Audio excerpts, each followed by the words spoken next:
ദൈവത്തിന്റെ വലിയ തിരുനാമത്തിന് മഹത്വം ഉണ്ടായിരിക്കട്ടെ.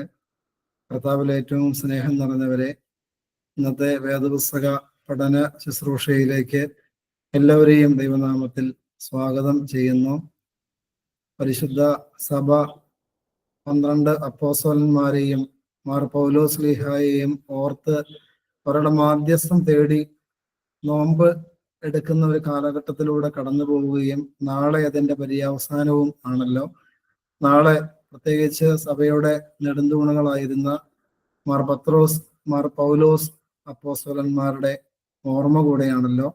ആ പിതാക്കന്മാരുടെ മാധ്യസ്ഥം തേടി നമുക്ക് പ്രത്യേകമായിട്ട് പ്രാർത്ഥിക്കാം. കാരണം പൗലോസ്ലീഹായാണ് സുവിശേഷം അതിശക്തമായ രീതിയിൽ ലോകം മുഴുവനും എത്തിക്കുവാൻ തക്കവണ്ണം അദ്ദേഹം വലിയ ത്യാഗങ്ങൾ സഹിച്ച വ്യക്തിയാണ്. അതുകൊണ്ട് തന്നെ എവിടെയെല്ലാം സുവിശേഷ പ്രഘോഷണമുണ്ടോ അവിടെയെല്ലാം തീർച്ചയായിട്ടും അദ്ദേഹത്തിന്റെ വലിയൊരു മാധ്യസ്ഥം തീർച്ചയായിട്ടും അപേക്ഷിക്കുന്നവർക്കൊക്കെ ലഭിക്കും. കാരണം അദ്ദേഹം വലിയ കൊതിയോടുകൂടെയാണ് സുവിശേഷത്തിന് വേണ്ടി ഇറങ്ങിത്തിരിച്ചത്. സുവിശേഷം പ്രസംഗിക്കുന്നില്ലെങ്കിൽ ഞാനൊരു അരിഷ്ട മനുഷ്യനാണെന്നൊക്കെ പറഞ്ഞ് അതിൻ്റെ വലിയ ആവശ്യകതയെ മനസ്സിലാക്കി തന്ന വ്യക്തിയാണ് പൗലോസ്ലീഹ. പത്രോസ്ലീഹായും അദ്ദേഹത്താലാവുന്ന രീതിയിലെല്ലാം വചനവുമായി ദേശാന്തരങ്ങൾ സഞ്ചരിച്ച് ക്രിസ്തുവിന്റെ വെളിച്ചം പകർന്നു കൊടുക്കുവാനായിട്ട് പരിശ്രമിച്ച വ്യക്തിയാണല്ലോ.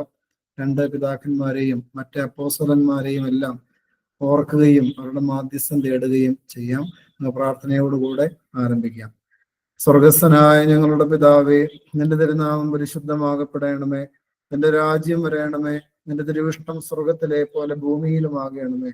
ഞങ്ങൾക്ക് ആവശ്യമാകുന്ന അപ്പം എന്ന് ഞങ്ങൾക്ക് തരണമേ. ഞങ്ങളുടെ കടക്കാരോട് ഞങ്ങൾ ക്ഷമിച്ചതുപോലെ ഞങ്ങളുടെ കടങ്ങളും പാപങ്ങളും ഞങ്ങളോട് ക്ഷമിക്കണമേ.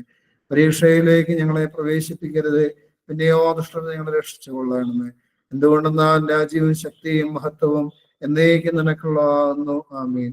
കൃപ നിറഞ്ഞ മറിയമേ, നിനക്ക് സമാധാനം. ഞങ്ങളുടെ കർത്താവ് നിന്നോടുകൂടെ സ്ത്രീകളിൽ നീ വാഴ്ത്തപ്പെട്ടവളാകുന്നു. നിന്റെ ഉദരഫലമായ യേശുമിശിഹ വാഴ്ത്തപ്പെട്ടവനാകുന്നു. ശുദ്ധമുള്ള കന്യക മർത്തമറിയമേ, തമ്പുരാന്റെ അമ്മേ, പാപികളായ ഞങ്ങൾക്ക് വേണ്ടി ഇപ്പോഴും എപ്പോഴും ഞങ്ങളുടെ മരണസമയത്തും ദൈവം തമ്പുരാനോട് അപേക്ഷിച്ചു കൊള്ളണമേ. ആമീൻ.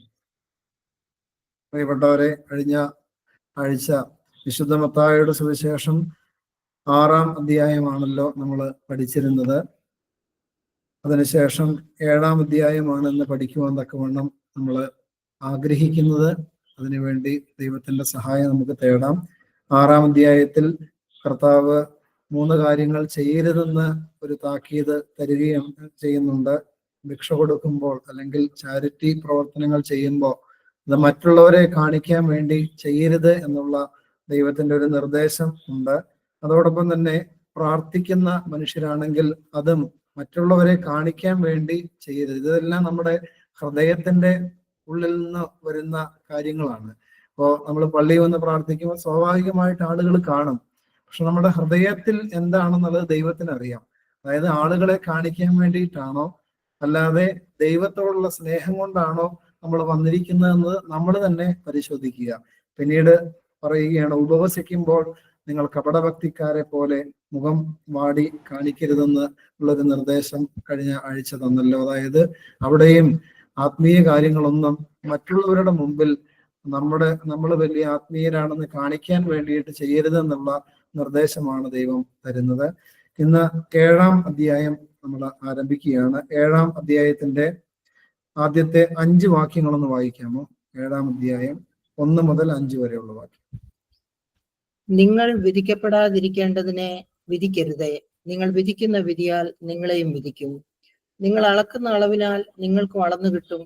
എന്നാൽ സ്വന്തം കണ്ണിലെ കോൽ ഓർക്കാതെ സഹോദരന്റെ കണ്ണിലെ കരട് നോക്കുന്നത് എന്ത്? അല്ല, സ്വന്തം കണ്ണിൽ കോൽ ഇരിക്കെ നീ സഹോദരനോടെ നിൽക്കൂ, നിന്റെ കണ്ണിൽ നിന്നും കരട് എടുത്തു കളയട്ടെ എന്ന് പറയുന്നത് എങ്ങനെ? കപടഭക്തിക്കാര, മുൻപേ സ്വന്തം കണ്ണിൽ നിന്ന് കോൽ എടുത്തു കളക, പിന്നെ സഹോദരന്റെ കണ്ണിൽ നിന്ന് കരട് എടുത്തു കളയുവാൻ വെടിപ്പായി കാണും. മതി. അതായത് പ്രിയപ്പെട്ടവരെ, കർത്താവ് നമുക്ക് നല്ലൊരു ആത്മീയ നിർദ്ദേശമാണ് തരുന്നത്. നിങ്ങൾ വിധിക്കപ്പെടാതിരിക്കേണ്ടതിന് വിധിക്കരുത്, ജഡ്ജ് ചെയ്യരുത്. ആരെയും ജഡ്ജ് ചെയ്യാനുള്ള അധികാരം ആർക്കില്ല? നമുക്കില്ല. കാരണം ജഡ്ജ് ചെയ്യേണ്ടത്, വിധിക്കേണ്ടത് ന്യായവിധിയുടെ കർത്താവായിരിക്കുന്ന ദൈവമാണ്. മറ്റ് ഒരാളെ വിധിക്കാനായിട്ട് നമുക്ക് യാതൊരു വിധത്തിലുള്ള അനുമതിയും ദൈവം തന്നിട്ടില്ല. നമ്മളിപ്പോ ജഡ്ജ് ചെയ്യാണ്. ഇപ്പൊ ഒരു തെറ്റായ ജീവിതത്തിലൂടെ ജീവിതം മുന്നോട്ട് നയിക്കുന്ന ഒരു വ്യക്തിയെ നോക്കി നമ്മൾ പറയുകയാണ് ഇവൻ നരകയോഗ്യനായി തീരും എന്ന് നമ്മൾ പറയുമ്പോൾ, പ്രിയപ്പെട്ടവരെ, നമ്മൾ ജഡ്ജിമെന്റ് നടത്തുകയാണ്. നമ്മൾ ഓർക്കണം, യേശു പരസ്യ ശുശ്രൂഷയിലായിരിക്കുമ്പോൾ യേശു എത്രയോ കൊടിയ പാപികളെ കർത്താവ് രക്ഷിക്കുന്നുണ്ട്. പിന്നീട് യേശു പറയുന്നുണ്ട്, നിങ്ങൾക്ക് മുമ്പേ ചുങ്കക്കാരും വേശ്യാ സ്ത്രീകളും സ്വർഗരാജ്യത്തിൽ പ്രവേശിക്കുമെന്ന് യേശു പറയുന്നുണ്ട്. അങ്ങനെയെങ്കിൽ ആരെയെങ്കിലും ജഡ്ജ് ചെയ്യാനുള്ള അധികാരം നമുക്കുണ്ടോ? നമുക്ക് ഒറ്റ ഒരാളെ ജഡ്ജ് ചെയ്യാനേ അധികാരമുള്ളൂ, അത് നമ്മളെ തന്നെയാണ്. അതായത് എൻ്റെ പോക്ക് ശരിയല്ല, ഞാൻ ശരിയല്ല എന്ന് പറയാൻ മാത്രമേ നമുക്ക് അധികാരമുള്ളൂ. മറ്റേ ആരെയും ജഡ്ജ് ചെയ്യാതിരിക്കണം എന്ന് കർത്താവ് ആഗ്രഹിക്കുന്നുണ്ട്. അതിന്റെ കാര്യം എങ്ങനെയാണ്? നിങ്ങൾ വിധിക്കപ്പെടാതിരിക്കേണ്ടതിന് നിങ്ങൾ ആരെയും വിധിക്കരുത്. അപ്പൊ നമ്മളൊരു കാര്യം ഓർക്കണം, നമ്മൾ ഈ മറ്റുള്ളവരുടെ കാര്യത്തിൽ അധികം ഇടപെടാതെ അവരെ വിധിക്കാതെ മുന്നോട്ട് പോയാൽ ദൈവം പറയുന്ന ഒരു അനുഗ്രഹം എന്താണ്? നമുക്ക് വിധി ഉണ്ടാവില്ല. അതായത് നമ്മൾ തെറ്റ് ചെയ്ത് ജീവിച്ച വ്യക്തികളാണെങ്കിലും നമ്മൾ മറ്റുള്ളവരെ വിധിച്ച് മുന്നോട്ട് പോയാൽ കർത്താവ് ഉറപ്പായിട്ടും പറയും നിങ്ങൾക്കൊരു വിധിയുണ്ട്. അല്ലെങ്കിൽ കരുണ പ്രാപിക്കാനുള്ള അവസരങ്ങളൊക്കെ ദൈവം തന്നെ നമുക്ക് ഒരുക്കി തരും. നമ്മുടെ പാപങ്ങൾ ക്ഷമിക്കപ്പെടാനുള്ള അവസരങ്ങൾ, അതിനുവേണ്ടിയുള്ള അനുതാപമൊക്കെ ദൈവം തന്നെ നമുക്ക് തരും. പക്ഷെ വിധിച്ച് നടക്കുന്ന മനുഷ്യന് ഒരുപക്ഷെ അത് കിട്ടാൻ സാധ്യതയില്ലാത്തത് കൊണ്ടായിരിക്കാം നിങ്ങൾ വിധിക്കപ്പെടാതിരിക്കേണ്ടതിന് വിധിക്കരുത് എന്ന് ദൈവം പറയുന്നത്. പിന്നീട് പറയുകയാണ്, നിങ്ങൾ അളക്കുന്ന അളവിനാൽ നിങ്ങൾക്കും അളന്നു കിട്ടും. അത് നമ്മൾ എപ്പോഴും വളരെ അഗാധമായിട്ട് ചിന്തിക്കുകയും പഠിക്കുകയും ചെയ്യേണ്ട ഒരു കാര്യമാണ്. നമ്മൾ എന്താണോ അതാണ് ദൈവം നമ്മളോട് ഇടപെടുന്നത്. നമ്മൾ നല്ല മനുഷ്യനാണെങ്കിൽ ദൈവം നന്നായിട്ട് നമ്മളോട് ഇടപെടും. നമ്മൾ കാപട്യവും ദുഷ്ടതയും ചെയ്ത് ജീവിക്കുമ്പോൾ ആ ഒരു തരത്തിലുള്ള ഇടപെടലാണ് ദൈവത്തിൽ നിന്ന് നമുക്ക് കിട്ടാനായിട്ട് പോകുന്നത്. അതുകൊണ്ട് പ്രിയപ്പെട്ടവർ, ദൈവം പറയാണ്, നിങ്ങൾ അളക്കുന്ന അളവിനാൽ നിങ്ങൾക്ക് അളന്നു കിട്ടും. വേദപുസ്തകം ഒന്ന് നോക്കിയാൽ മതി. തന്നെത്താൻ ശൂന്യമാക്കിയവരെല്ലാം കർത്താവ് ചേർത്ത് പിടിച്ചു.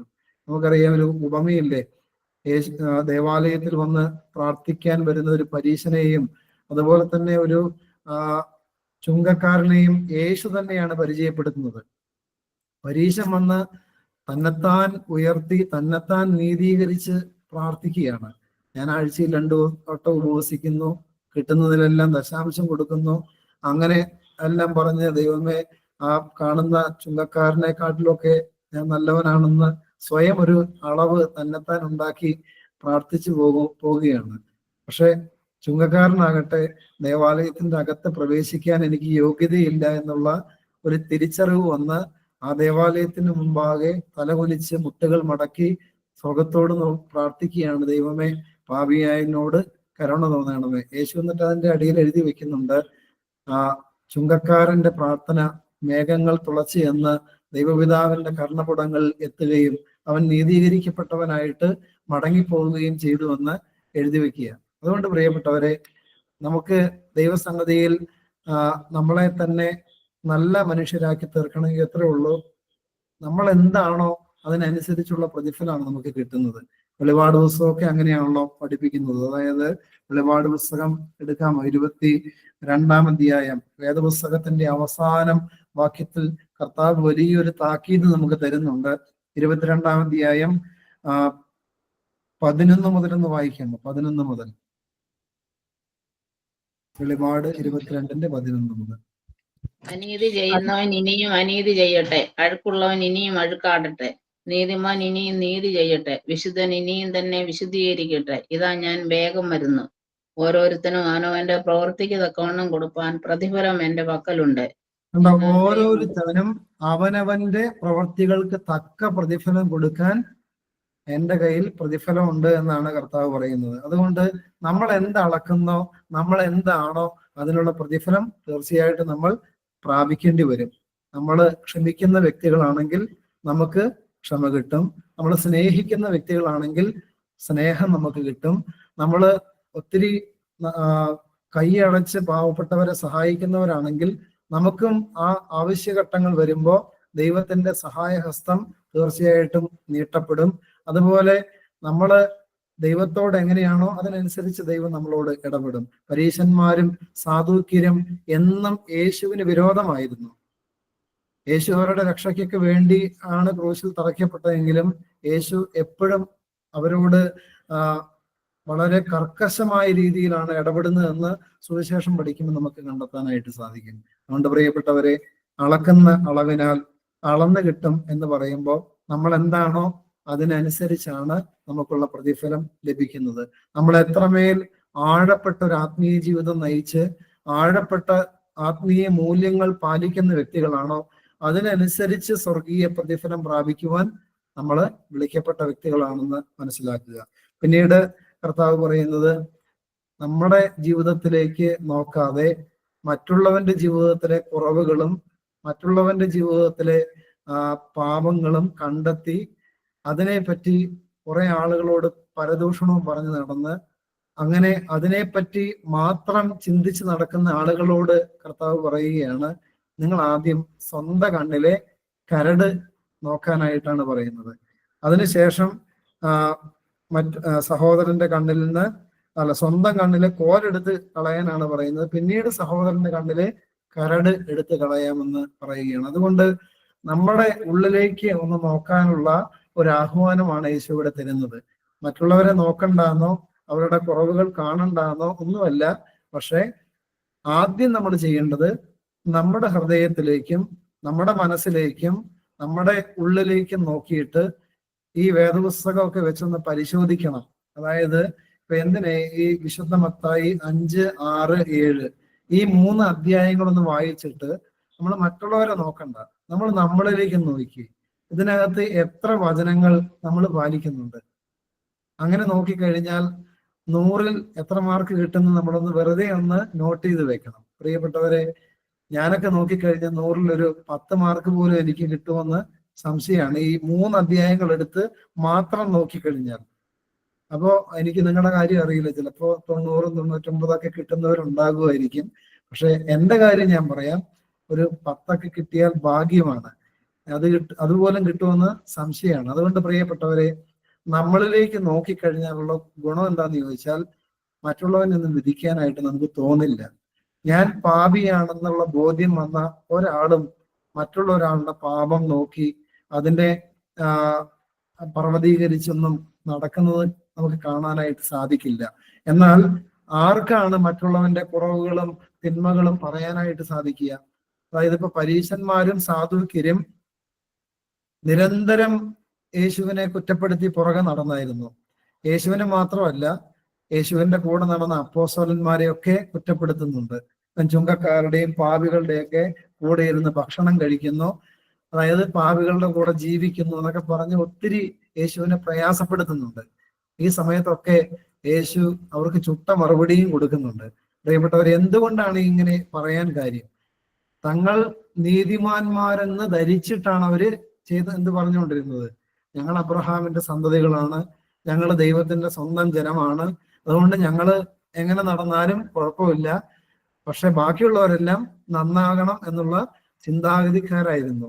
സ്വയം നന്നാവാതെ മറ്റുള്ളവരെ നന്നാക്കാൻ വേണ്ടി വെപ്രാളം അടിച്ച് നടക്കുന്ന ആളുകളായിരുന്നു ആ കാലഘട്ടത്തിലെ മത നേതൃത്വം. പ്രിയപ്പെട്ടവരെ, എന്ത് സംഭവിച്ച അവസാനം? അവരെല്ലാം നശിച്ചു പോകുന്നത്, ആ സമുദായം മുഴുവനും വലിയ പ്രയാസങ്ങളിലേക്ക്, ഞെരുക്കങ്ങളിലേക്ക് കടന്നു പോകുന്നത് നമ്മൾ കാണുന്നുണ്ട് ചരിത്രത്തിൽ. ഇന്നും അവരതിന്റെ വലിയ ദുഃഖഭാരമൊക്കെ ഏറ്റുകൊണ്ടാണ് സമൂഹത്തിൽ ജീവിച്ചു കൊണ്ടിരിക്കുന്നത്. അതുകൊണ്ട് മറ്റുള്ളവന്റെ ജീവിതത്തിലേക്ക് നോക്കുന്നതിന് മുൻപ് നമ്മുടെ ജീവിതത്തിലേക്ക് ഒന്ന് നോക്കുകയായിരിക്കും ഒത്തിരി നല്ലത് എന്ന് വചനം പഠിപ്പിക്കുകയാണ്. അതിനുശേഷം 6-ാമത്തെ വാക്യം, വിശുദ്ധമായത് നായ്ക്കൾക്ക് കൊടുക്കരുത്, നിങ്ങളുടെ മുത്തുകളെ പന്നികളുടെ മുമ്പിൽ ഇടുകയും അരുത്, അവ കാൽ കൊണ്ട് അവയെ ചവിട്ടുകയും തിരിഞ്ഞ് നിങ്ങളെ ചീന്തിക്കളയുകയും ചെയ്യുവാൻ ഇടവരരുത്. ഇത് കുറച്ച് ആഴമേറിയ ഒരു ആത്മീയ രഹസ്യം ഉൾക്കൊള്ളുന്ന ഒരു ഭാഗമാണ്. അതായത് ചില വ്യക്തികൾക്കെങ്കിലും ആത്മീയ അനുഭവങ്ങളും ആത്മീയമായ ദൈവിക സാന്നിധ്യവും ദൈവശബ്ദം കേൾക്കാനും അതുപോലെയുള്ള കാര്യങ്ങൾ ദൈവം അനുവദിക്കാറുണ്ട്. അത് ചരിത്രത്തിന്റെ ഏത് കോണിൽ എടുത്തു നോക്കിയാലും പല വ്യക്തികളും, അറിയപ്പെടാത്ത വ്യക്തികളും അറിയപ്പെടുന്നവരൊക്കെ ദൈവശബ്ദം കേൾക്കാനും ദൈവ സാന്നിധ്യം അനുഭവിക്കാനും കഴിയുന്നവര് ഉണ്ടായിട്ടുണ്ട്, ഇപ്പോഴും ഉണ്ട്. യേശുവിനെ നേരിട്ട് കാണുന്നവരും യേശുവിനോട് നേരിട്ട് സംസാരിക്കാൻ കഴിയുന്നവരൊക്കെ ഇപ്പോഴും ഉണ്ട്. എനിക്കും ഒത്തിരി പേരെ എനിക്ക് പരിചയമുണ്ട്. പലരും അവരുടെ അനുഭവങ്ങൾ പങ്കുവെക്കുന്നത് ഞാൻ കേട്ടിട്ടുമുണ്ട്. അതുകൊണ്ട് പ്രിയപ്പെട്ടവരെ, ഇങ്ങനെ പറയുന്ന ഇങ്ങനത്തെയുള്ള അനുഭവങ്ങൾ ഇതാണ് എന്താണ് നിങ്ങളുടെ മുത്തുകൾ എന്നാണ് ഞാനൊരു വ്യാഖ്യാനം കേട്ടത്. ഇതാണ് നമ്മുടെ മുത്തുകൾ. നിങ്ങളുടെ മുത്തുകൾ പന്നികളുടെ മുമ്പിൽ ഇടരുത്.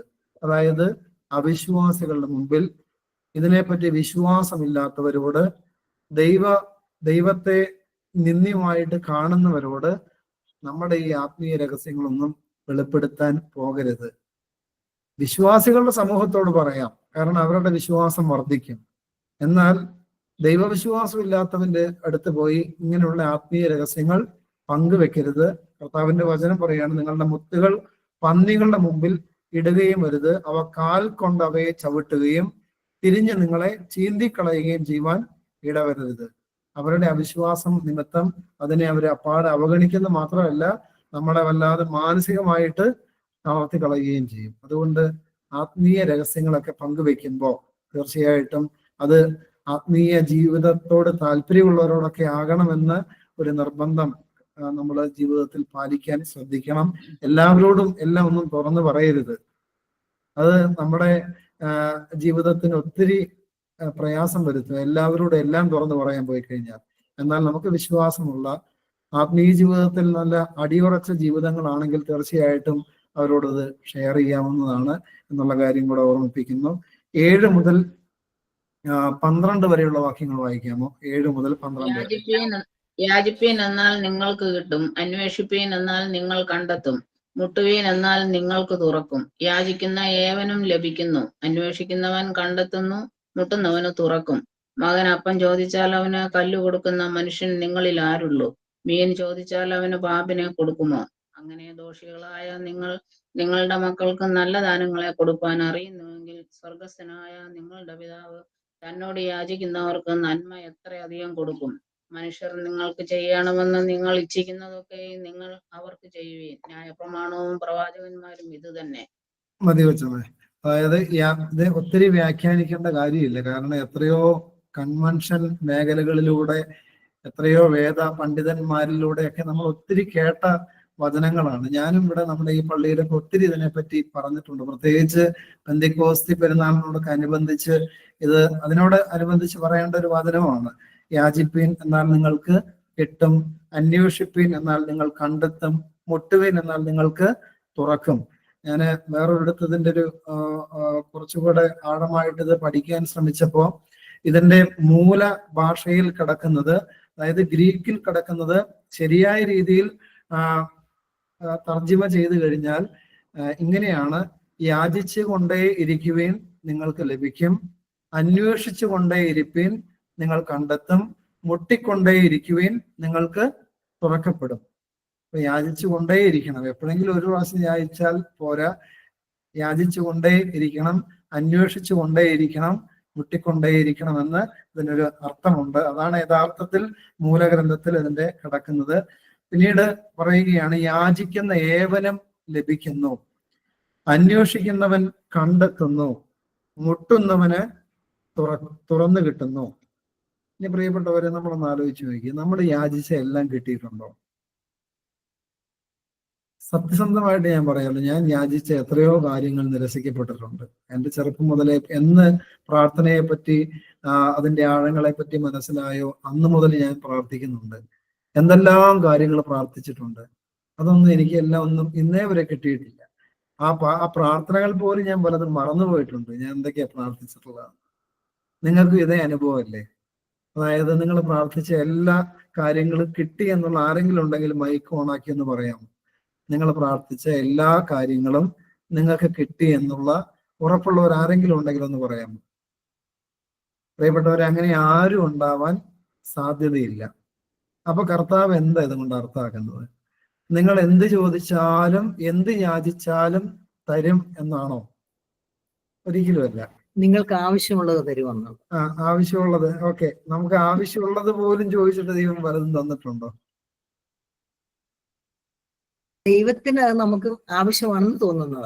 അങ്ങനെ അതാണ്. അതായത് ഇപ്പൊ ഞാനിപ്പോ ഒരു ചെറിയ കുഞ്ഞിനെ വളർത്തുന്നുണ്ട്, നിങ്ങൾക്ക് അറിയാലോ, 2.5 വയസ്സ് ആയ ഒരു മോനെ വളർത്തുന്നു. അവൻ എന്നോട് മൊബൈൽ ഫോൺ നിരന്തരം ചോദിച്ചുകൊണ്ടിരുന്നാൽ ഞാൻ കൊടുക്കുവോ? കൊടുക്കില്ല. കാരണം എന്റെ കുഞ്ഞിന് അത് ദോഷമാണെന്ന് എനിക്കറിയാം. അതേപോലെ തന്നെ ഒരു മെഴുകുതിരി വെളിച്ചം കാണുമ്പോൾ അവൻ അതിലേക്ക് പിടിക്കാൻ പോകുമ്പോൾ, അല്ലെങ്കിൽ അവൻ അത് ആവശ്യം, എന്റെ കയ്യിലിരിക്കുന്ന മെഴുകുതിരി ഞാൻ അവന് കൊടുക്കുവോ? കൊടുക്കില്ല. കാരണം അവൻ ആ മെഴുകുതിരി കൈകാര്യം ചെയ്യാനുള്ള പ്രായവും പക്വതയും ആയിട്ടില്ല.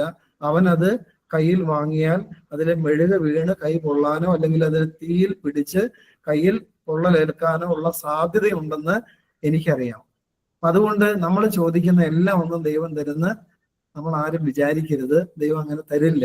പിന്നെ ഇത് എന്താണെന്ന് അർത്ഥമാക്കുന്നത്, എന്താണ് ദൈവം ഈ യാചിച്ചു കൊണ്ടേയിരിക്കുവേൻ, അന്വേഷിച്ചു കൊണ്ടേയിരിക്കുവേൻ, മുട്ടിക്കൊണ്ടേയിരിക്കുവേൻ എന്ന് ദൈവം എന്താണ് പറയുന്നതെന്ന് നമ്മൾ മനസ്സിലാക്കാത്തത് കൊണ്ടാണ്. പിന്നീട് കർത്താവ് പറയുന്നുണ്ട്, മകൻ അപ്പം ചോദിച്ചാൽ അവന് കല്ല് കൊടുക്കുമോ? മനുഷ്യൻ അങ്ങനെ കൊടുക്കുന്ന മനുഷ്യൻ നിങ്ങളിൽ ആരുള്ളൂ? മീൻ ചോദിച്ചാൽ അവന് പാമ്പിനെ കൊടുക്കുമോ?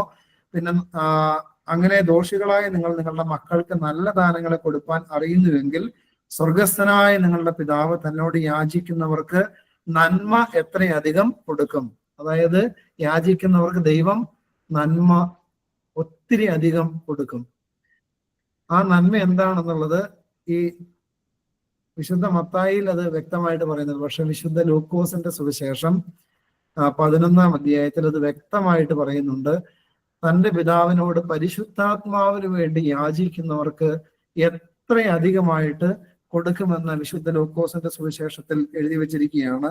വിശുദ്ധ ലൂക്കോസ് 11-ാം അധ്യായത്തിൽ ഇതേ വാക്യങ്ങൾ തന്നെയാണ്. 9 മുതൽ യാചിപ്പേൻ എന്നാൽ നിങ്ങൾക്ക് കിട്ടും, അന്വേഷിപ്പേൻ എന്നാൽ നിങ്ങൾ കണ്ടെത്തും, മുട്ടുവേൻ എന്നാൽ നിങ്ങൾക്ക് തുറന്നു കിട്ടും എന്ന് പറഞ്ഞതിന് ശേഷം ഈ നേരത്തെ മത്തായിയിൽ വായിച്ച അതേ കാര്യങ്ങൾ പറഞ്ഞതിന് ശേഷം 13-ാമത്തെ വാക്യത്തിൽ ഇങ്ങനെ പറയുകയാണ്, അങ്ങനെ ദോഷികളായ നിങ്ങൾ നിങ്ങളുടെ മക്കൾക്ക് നല്ല ദാനങ്ങളെ കൊടുപ്പാൻ അറിയുന്നു എങ്കിൽ സ്വർഗസ്ഥനായ പിതാവ് തന്നോട് യാചിക്കുന്നവർക്ക് പരിശുദ്ധാത്മാവിനെ എത്രയധികം കൊടുക്കും. അപ്പൊ ദൈവം എന്താ ആഗ്രഹിക്കുന്നത്? എന്ത് യാചിക്കണം, എന്ത് അന്വേഷിക്കണം, എന്തിനു വേണ്ടി മുട്ടി വിളിക്കണം എന്ന ദൈവം ആഗ്രഹിക്കുന്നത്? ഭൗതികമായ ആവശ്യങ്ങൾക്ക് വേണ്ടിയിട്ടല്ല പ്രിയപ്പെട്ടവരെ. ഞാനൊരു ഉദാഹരണം പറഞ്ഞു കഴിഞ്ഞാൽ നിങ്ങൾക്ക് മനസ്സിലാവും. അതായത് ഞാൻ ഈ ഭൂമിയിലേക്ക് ജനിക്കണമെന്ന് ഞാൻ ദൈവത്തോട് ചോദിച്ചിട്ടില്ല. നിങ്ങൾ ആരും ചോദിച്ചു എന്ന് ഞാൻ വിശ്വസിക്കുന്നുമില്ല. അപ്പൊ ഈ ലോകത്തിലേക്ക് ജനിക്കണമെന്നുള്ള എൻ്റെ അപ്പൻ്റെയോ എൻ്റെ അമ്മയുടെ ആഗ്രഹം കൊണ്ട് മാത്രമല്ല ഞാൻ ജനിച്ചത്. കാരണം എൻ്റെ സൃഷ്ടാവായ ദൈവത്തിന്റെ പദ്ധതിയാണ് ഈ ലോകത്തിലേക്ക് ഞാൻ സൃഷ്ടിക്കപ്പെടണമെന്നുള്ളത്. പിന്നെ എനിക്ക് ഇന്ന അപ്പനെയും ഇന്ന അമ്മയും തന്ന് അവരുടെ മകനായിട്ട് ജനിക്കണമെന്ന് ഞാൻ ചോദിച്ചിട്ടില്ല. ദൈവം തന്നതാണ്, ദൈവത്തിന്റെ ഇഷ്ടമായിരുന്നു. അതേപോലെ തന്നെ ഞാൻ ജനിച്ച് വീണ് കഴിയുമ്പോൾ എനിക്ക് വിശന്നപ്പോ ഞാൻ കർത്താവേ എനിക്ക് ഭക്ഷണം വേണമെന്ന് ഞാൻ ചോദിച്ചായിരുന്നു. നിങ്ങൾ ആരെങ്കിലും ചോദിച്ചോ? ചോദിച്ചില്ല. അമ്മയുടെ മുലപ്പാലിലൂടെ ദൈവം ഭക്ഷണം കരുതിയായിരുന്നു. പിന്നീട് നമ്മൾ കുറച്ചുകൂടെ വളർന്നു കഴിയുമ്പോൾ നമുക്ക് നല്ല നല്ല വസ്ത്രങ്ങളൊക്കെ ധരിക്കാനുള്ള കാലഘട്ടം വരുമ്പോൾ നമ്മൾ അന്നൊന്നും പ്രാർത്ഥിച്ചില്ല. പ്രാർത്ഥിക്കാതെ തന്നെ മാതാപിതാക്കളിലൂടെ ആര് തന്നു? ദൈവം തന്നായിരുന്നു. അല്ലെ? നമ്മൾ വളർന്ന് വന്നു കഴിയുമ്പോഴാണ് നമ്മളിങ്ങനെ ഓരോ കാര്യങ്ങൾ പിന്നീട് നമുക്ക് ആശയും ദുരാശയൊക്കെ കയറി വന്ന് ചോദിക്കാൻ തുടങ്ങുന്നത്. ചോദിച്ചാലും ഇല്ലെങ്കിലും ഈ ലോകത്ത് ജീവിക്കേണ്ടതായ എല്ലാ കാര്യങ്ങളും ആര് തരും? ദൈവം തരും. നിരീശ്വരവാദികൾ ജീവിക്കുന്നില്ലേ? അവർക്ക് വീടില്ലേ? അവർക്ക് ജോലിയില്ലേ? അവർക്ക് ഭക്ഷണമില്ലേ? അവരുടെ മക്കളുടെ കല്യാണം നടക്കുന്നില്ലേ? അവരുടെ കാര്യങ്ങളെല്ലാം നടക്കുന്നില്ലേ? തീർച്ചയായിട്ടും പ്രിയപ്പെട്ടവർ, അതെല്ലാം നടക്കുന്നുണ്ടെങ്കിൽ ക്രിസ്ത്യാനി, മാമോദീസ മുങ്ങിയ പ്രിയപ്പെട്ട സഹോദര സഹോദരി, നീയും ദൈവസന്നദ്ധിയിൽ ഭൗതിക ആവശ്യങ്ങൾക്ക് വേണ്ടി വല്ലാതെ പ്രാർത്ഥിക്കേണ്ട ആവശ്യം ഇല്ല. കാരണം നിന്റെ ഭൗതിക ആവശ്യങ്ങൾ എന്താണെന്ന് ദൈവത്തിനറിയാം. എന്ത് വേണമോ അതെല്ലാം ദൈവം തന്നിരിക്കും. കാരണം അവിടുന്ന് നമ്മുടെ അപ്പനെയും അമ്മയെയും കാട്ടിലും നല്ല സ്നേഹമുള്ള, നല്ല ബോധ്യമുള്ള ഒരു പിതാവാണ് സ്വർഗീയ പിതാവ്. അതുകൊണ്ട് ദൈവത്തിന് അറിയാം ഇന്ന ആൾക്ക് ഇന്നത് വേണം എന്നുള്ള കാര്യമൊക്കെ ദൈവത്തിന് അറിയാം. അത് ചോദിക്കാതെ തന്നെ ദൈവം തരും. ഓക്സിജൻ ഒന്നും ചോദിച്ചിട്ടല്ലല്ലോ ദൈവം തരുന്നത്, ആണോ? അല്ലല്ലോ. നമുക്ക് ഏറ്റവും അത്യാവശ്യമുള്ള കാര്യമാണ്. ആ സാധനം നിന്നാൽ ഇവിടെ ജീവിക്കാൻ പറ്റുമോ? ഇല്ല. അതൊന്നും നമ്മൾ ചോദിച്ചിട്ടില്ല. അതുകൊണ്ട് അപ്പൊ എന്താ ചോദിക്കേണ്ടത്? അതാണ് ദൈവം ഇവിടെ പറയുന്നത്. യാചിക്കുവിൻ എന്നാൽ നിങ്ങൾക്ക് ലഭിക്കും, അന്വേഷിക്കുവിൻ നിങ്ങൾ കണ്ടെത്തും, മുട്ടുവിൻ നിങ്ങൾക്ക് തുറക്കപ്പെടും. പരിശുദ്ധാത്മാവിന് വേണ്ടിയാണ് യാചിക്കേണ്ടത്, ദൈവത്തെയാണ് അന്വേഷിക്കേണ്ടത്. ദൈവത്തിന് വേണ്ടി, ദൈവ സാന്നിധ്യത്തിന് വേണ്ടി, ദൈവത്തെ കാണാനും കേൾക്കാനുമുള്ള കൊതിയോടുകൂടെയുള്ള ആഗ്രഹത്തോടുകൂടെ ദൈവസന്നിധിയിൽ മുട്ടി വിളിക്കണം എന്നുള്ള ആഗ്രഹമാണ് ദൈവം പങ്കുവെക്കുന്നത്. പ്രിയപ്പെട്ടവരെ, മറ്റൊന്നിനും നമ്മളെ ആശ്വസിപ്പിക്കാൻ പറ്റില്ല. എന്തൊക്കെ ഉണ്ടെങ്കിലും ദൈവത്തിന്റെ സാന്നിധ്യവും ദൈവത്തിന്റെ സ്നേഹവും ദൈവത്തിന്റെ അഭിഷേകവും ഇല്ലെങ്കിൽ ഒന്നും നമ്മളെ ആശ്വസിപ്പിക്കില്ല. എല്ലാം എത്ര നേരം വേണം. ഒരു രോഗം വന്നു കഴിഞ്ഞാൽ ഒത്തിരി തകർന്നു പോവില്ലേ? ഈ കഴിഞ്ഞ ദിവസം ഒരു മനുഷ്യനെ കണ്ടു. 6 ലക്ഷം രൂപയോളം സാലറി വാങ്ങുന്ന ഒരു മനുഷ്യൻ. അദ്ദേഹത്തിന് ക്യാൻസർ ആണ്. ക്യാൻസർ വന്ന് ലാസ്റ്റ് സ്റ്റേജിലാണ്. ഞാൻ ചെന്ന് കാണുമ്പോൾ വാവിട്ട് നിലവിളിച്ച് കരഞ്ഞുകൊണ്ടിരിക്കുക. എന്തൊക്കെ ഉണ്ടായിട്ട് എന്താ കാര്യം? എല്ലാവരും ഉണ്ട് ചുറ്റും, പക്ഷെ എന്താ കാര്യം? ഒരു കാര്യമില്ല. പക്ഷെ ദൈവം ഉണ്ടെങ്കിലോ? ദൈവം ഉണ്ടെങ്കിൽ പൗലോസ്ലീഹ പറഞ്ഞതുപോലെ, നമ്മുടെ ഒസ്താത്യോസ് തിരുമേനി പറഞ്ഞതുപോലെയൊക്കെ പറയാൻ പറ്റും, ജീവിച്ചാലും മരിച്ചാലും ദൈവം മാത്രം മതി എനിക്ക് എന്ന് പറയാനും പ്രത്യാശയോടുകൂടെ ആയിരിക്കുവാനും നമുക്ക് സാധിക്കും. അതുകൊണ്ട് നമ്മൾ മറ്റെന്തെല്ലാം നേടി എന്നുള്ളതല്ല, ക്രിസ്ത്യാനി എത്രത്തോളം യേശുവിലേക്ക് വളർന്നു, യേശുവിനെ എത്രത്തോളം ഹൃദയത്തിൽ സ്വീകരിച്ചു, ദൈവത്തിന്റെ ആത്മാവിൽ എത്രമാത്രം നിറഞ്ഞു എന്നുള്ളതാണ് നമ്മൾ മനസ്സിലാക്കേണ്ടതും അതിനുവേണ്ടിയാണ് നമ്മൾ പരിശ്രമിക്കേണ്ടതും പോരാടേണ്ടതും. പ്രിയപ്പെട്ടവരെ, അതുകൊണ്ട് ഈ വാക്യങ്ങളുടെ എല്ലാം ആഴമേറിയ അർത്ഥം അതാണ്. പരിശുദ്ധാത്മാവിന് വേണ്ടി കൊതിയോടുകൂടെ യാചിക്കണം. യാചിക്കുക എന്ന് പറഞ്ഞാൽ യാചിച്ചുകൊണ്ടേ ഇരിക്കണം. എപ്പോഴാണ് ദൈവം തരിക എന്ന് പറയാൻ പറ്റില്ല. അപ്പോസ്തലന്മാരോടും പരിശുദ്ധ അമ്മയോടും യേശു സ്വർഗാരോഹണം ചെയ്ത് പോകുന്നതിന് മുമ്പ് തന്നെ മുന്നറിയിപ്പ് കൊടുത്തു, എന്റെ പിതാവിന്റെ വാഗ്ദാനം പ്രാപിക്കുവോളം നിങ്ങൾ ഒരുമനപ്പെട്ടിരുന്ന് പ്രാർത്ഥിച്ചു കൊണ്ടിരിക്കണം. 5 ദിവസം എന്ന് വല്ലതും പറഞ്ഞോ? 5 ദിവസം കൂടി ഇരുന്ന് പ്രാർത്ഥിക്കണം എന്ന് പറഞ്ഞോ? ഇല്ല. 10 ദിവസം എന്ന് പറഞ്ഞോ? ഇല്ല. പക്ഷെ അവർ കൂടിയിരുന്ന് 10-ാം ദിവസം പരിശുദ്ധാത്മാവിന്റെ അഭിഷേകത്തിൽ അവര് നിറഞ്ഞു. പ്രിയപ്പെട്ടവർ, ഒരുപക്ഷെ ഒരു ദിവസം മതിയായിരിക്കാം, ചിലപ്പോ 10 ദിവസം വേണ്ടി വരാം, ചിലപ്പോ മാസങ്ങൾ വേണ്ടി വരാം, ചിലപ്പോ വർഷങ്ങൾ വേണ്ടി വരാം. അതുകൊണ്ട് ഈ ഒരു പ്രാർത്ഥന നമ്മൾ നിർത്തരുത്. ദൈവമേ, അവിടുത്തെ ആത്മാവിന്റെ വലിയ ചൈതന്യം കൊണ്ട് നിറയ്ക്കണമേ, ബലപ്പെടുത്തണമേ എന്ന് പ്രാർത്ഥിച്ചുകൊണ്ടേ ഇരിക്കണം. അതേപോലെ തന്നെ ദൈവമേ, അങ്ങയുടെ സാന്നിധ്യം അനുഭവിക്കാൻ, മോശ സീനായി മലയിൽ അങ്ങയുടെ സാന്നിധ്യം അനുഭവിച്ചതുപോലെ അങ്ങയെ അനുഭവിക്കാൻ ഈ ജീവിതത്തിന്റെ ഏതെങ്കിലും ഒരു കാലഘട്ടത്തിൽ ദൈവമേ അവിടുന്ന് അനുവദിക്കണമേ എന്ന് പ്രാർത്ഥിക്കണം.